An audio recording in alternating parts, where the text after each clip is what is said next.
Hello বন্ধুরা, welcome back to our channel. তো আমি রুম্পা। তো আজকে আমার নতুন ব্লগে তোমাদের সবাইকে ওয়েলকাম। তো আজকে আমাদের বাড়িতে জলেশ্বর বাবা আসবে, তো সেই জন্য আমরা সব রেডি হয়ে গেছি, স্নান করে রেডি হয়ে গেছি, দেখতেই পারছো।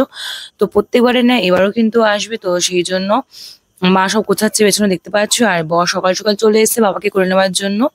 তো বড় এখন স্নান করে নতুন জামা কাপড় পরে নেবে। আমরা কিন্তু প্রত্যেক বছর বাবাকে করে নেওয়ার জন্য কিন্তু নতুন বস্ত্র পরি, স্নান করে ঘর দুয়ার পরিষ্কার করে নিই, আর বাবা আসার জন্য অপেক্ষা করি। তো এবারও তাই দেখো, মা সুন্দর করে সাজিয়ে রেখেছে।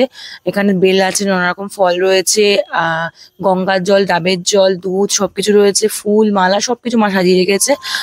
তো প্রত্যেক বছর কিন্তু আমরা এই দিনটার জন্য অপেক্ষা করে থাকি যে বাবা আসবে বাবা আসবে। সেই জন্য আমরা কিন্তু আগের থেকে এক সপ্তাহ ধরে নিরামিষ খাই, ঘর দুয়ার পরিষ্কার করি, সবকিছু জামা কাপড় সবকিছু কাছাকাছি করি। তো দেখো আমরা সব রেডি হয়ে গেছি। কিন্তু এখানে কিন্তু অনেকগুলো গ্রামে কিন্তু বাবা ঘুরতে ঘুরতে আসে। তো আমাদের গ্রামে আজকে আসবে, আর এটা কিন্তু প্রত্যেক বছর বাবাকে জলের তলা থেকে তোলা হয়, মানে ভোলে বাবা, আমাদের শিব বাবা। তো জলের তলা থেকে তুলে সব পাড়ায় পাড়ায় ঘোরে। তো আজকে আমাদের পাড়ায় আসে, তো সেই জন্য আমরা সবাই রেডি হয়ে দাঁড়িয়ে রয়েছি। তো দেখো বাবা কিন্তু চলে এসছে প্রায়। তো আজকে এই যে জেঠু দৌড়ে দৌড়ে আসছে। তো প্রথমে জেঠুদের বাড়িতে যাবে, তারপরে বড় মার ঘরে যাবে, তারপরে আমাদের ঘরে আসবে। তো আমরা রাস্তা দাঁড়িয়ে আছি বাবাকে নিয়ে আসার জন্য। তো দেখো জেঠু কোলে নিচ্ছে। তো সে প্রথমে আসছে মেজুমাদের ঘরে, মেজুমাদের ঘরে কমপ্লিট হয়ে গেলে তারপরে যাবে বড় মাদের ঘরে, তারপরে আসবে আমাদের ঘরে। তো বাবা মহেশ্বর কিন্তু অনেক সন্ন্যাসী হয়, তো তাদের কোলে করে কিন্তু অনেকগুলো পাড়া সারা রাত ধরে ঘোরে। তো শেষমেশ নীল পুজোর দিনকে রাত্রেবেলায় গিয়ে মন্দিরে যায়, আর তারপরে কিন্তু নীল পুজোর পরের দিন মানে পয়লা বৈশাখের দিন কিন্তু বাবাকে আবার জলে তলায় দিয়ে আসা হয়। তো দেখো এই আমাদের শিব বাবা, খুব জাগ্রত ঠাকুর। আমরা শুনে আসছি, আমার শাশুড়ি মা 30 বছর থেকে এই একই নিয়মে পুজো করে আসছে, একই নিয়মে প্রত্যেক বছর কিন্তু বাড়ি বাড়ি কেউ নিয়ে আসা হয়। সবাই কিন্তু জল ঢালে, উপোস করে স্নান করে থাকে, এই বাবার আসার অপেক্ষায় করে থাকে, সবাই নতুন বস্ত্র পরে থাকে। তো খুবই জাগ্রত। তো এইবারও আমার মা আর দাদা এসে শিব বাবাকে করে নেওয়ার জন্য। আর দেখো আমাদের বাড়িতে চলে এসে শিব বাবা, আমার বর কিন্তু কলে করে নিয়ে আসছে আমাদের বাড়িতে। তো চলে আসছে আমাদের বাড়িতে শিব বাবা। তো চলো দেখো তোমরা বন্ধুরা আমরা কি করছি আর কিভাবে পুজো দিচ্ছি।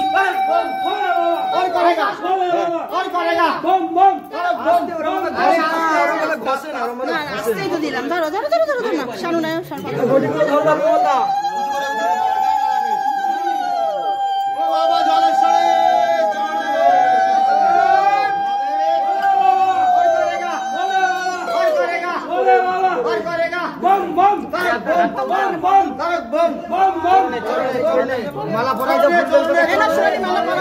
ফুল চরণে মালা পরাও, মালা পরাও, মালা দাও চরণে, চরণে দাও, মাথায় দাও, মাথা দিতে বাবা। চরণে কোথায়? কোলে নে বাবা, বসে পড়ো, কোলে নে বাবা, বসে পড়ো, ওখানে রাখলে ছোয়ালি কথা কথা এটা বসো বসো বসো বসো বসো বসো বসো, দাও দাও দাও দাও ভাবে দাও। এবার আমার বৌমা আবার ই করবে, তোদের দেখা যাবে টিভিতে, দেখে ইউটিউবে।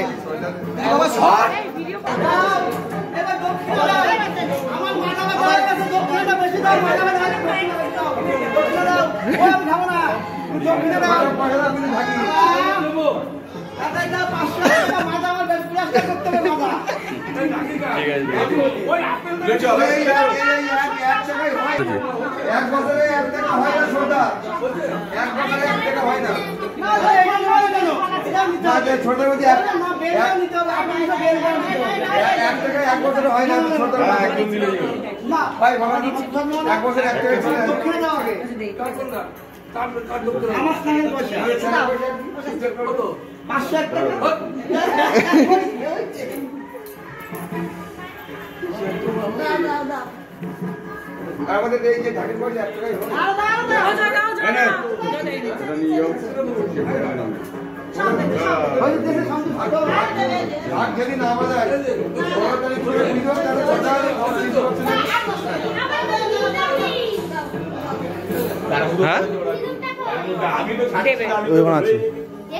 হ্যাঁ হ্যাঁ এই দেখো অবশ্যই অবশ্যই আর বছর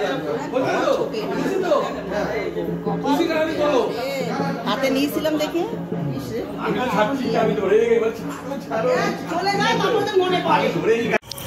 তো আমাদের জল ঢালা পুজো দেওয়া কমপ্লিট হয়ে গেছে। তো আমরা এখন যাচ্ছি জলেশ্বর মন্দিরে। আর দাদা আগে কখনো জলেশ্বর মন্দিরে যায়নি বা আসেনি, মানে এসেছে কিন্তু মন্দির দেখেনি কখনো। তো সেই জন্য আমরা দাদাকে নিয়ে ঘুরতে যাচ্ছি। তো একটা বাইকে দাদা আর বাবা, মানে বাবা বাইক চালাবে, দাদা বসবে, আর একটা বাইকে আমি আমার বর চালাবে, আমি বসবো। তো এখন বাজে প্রায় রাত 9টা। তো আমরা এখন বেরোচ্ছি, রাস্তা একদম ফাঁকা হয়ে গেছে, লোকজন নেই। তা এখন আমরা যাচ্ছি সব কমপ্লিট করে। তো চলো বন্ধুরা যাওয়া যাক। তো যেতে যেতে তোমার সাথে দেখা হচ্ছে। তো এটা ছিল জলেশ্বরের মসজিদ। দেখো কত সুন্দর সাজিয়েছে, যেহেতু কালকে ঈদ রয়েছে তো এখানে সুন্দর অনুষ্ঠান হবে, তার জন্য খুব সুন্দর ডেকোরেশন করেছে। তো আমরা চলে এসেছি জলেশ্বরের রাস্তায়, সামনেই আমাদের মন্দির, শিব মন্দির। তো সেখানেই আমরা যাচ্ছি। তো রাস্তাঘাট সেরকম একটা লোকজন নেই, হালকা পাতলা রয়েছে। তো দেখো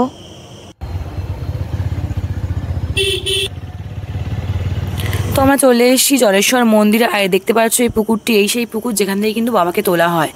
তো এখানে এসে আমরা আগে জল ছিটিয়ে নিলাম গায়ে। তো এখানে যেহেতু বাবাকে তোলা হয়, জলটা কিন্তু খুবই পবিত্র জল একটা, তো সেই জন্য আমরা এখানে চলে এলাম আগে।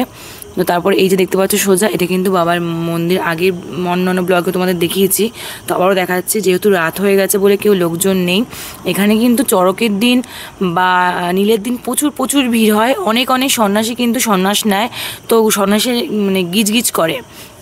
তো সবাই স্নান হয় এখানে, মানে পরের দিন স্নান হবে। তো স্নানের দিনও কিন্তু প্রচুর ভিড় হয়। তো তোমাদেরকে সেটা পারলে দেখাবো অবশ্যই। তো আমরা চলে এসেছি মন্দিরের চারিপাশ দেখানোর জন্য দাদাকে। তো দাদাকে ঘুরিয়ে ঘুরিয়ে সব দেখাচ্ছি।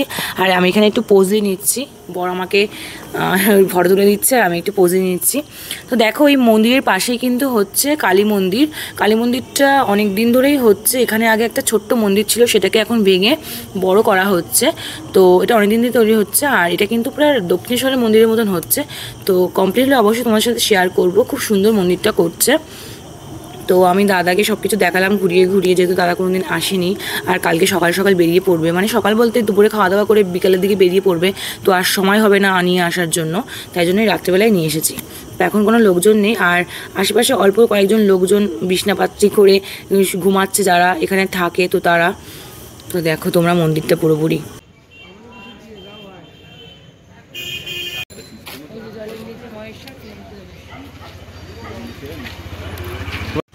তো আমরা এখন মন্দিরের পেছন গেট থেকে কিন্তু মেলায় যাচ্ছি, মানে মাঠ রয়েছে পাশে, বড় মাঠ।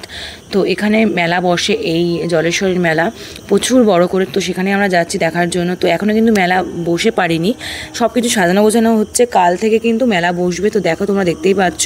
আর প্রচুর বিশাল এরিয়া নিয়ে এখানে মেলাটা হয় প্রত্যেক বছর। তো আজকে সব রেডি করা হচ্ছে, সব বসাচ্ছে, সব স্টলগুলো দিচ্ছে। তো দেখো একদমই ফাঁকা, লোকজন নেই। আর এই যে আমাদের বাবার মন্দির, ভোলে বাবার মন্দির। তো আমরা মেলা ঘুরে চলে এসেছি। তো আমাদের মেলার মাঠ ঘুরে দেখা হয়ে গেছে। তো আমরা বেরিয়ে এসেছি এখন। তো আমরা এখন বাইক নিয়ে বেরিয়ে পড়বো বাড়ির দিকে। তো চলো বন্ধুরা, আজকের মতন ভিডিওটা এখানে শেষ করছি। নেক্সট ভিডিওতে আবার দেখা হবে। তো টাটা।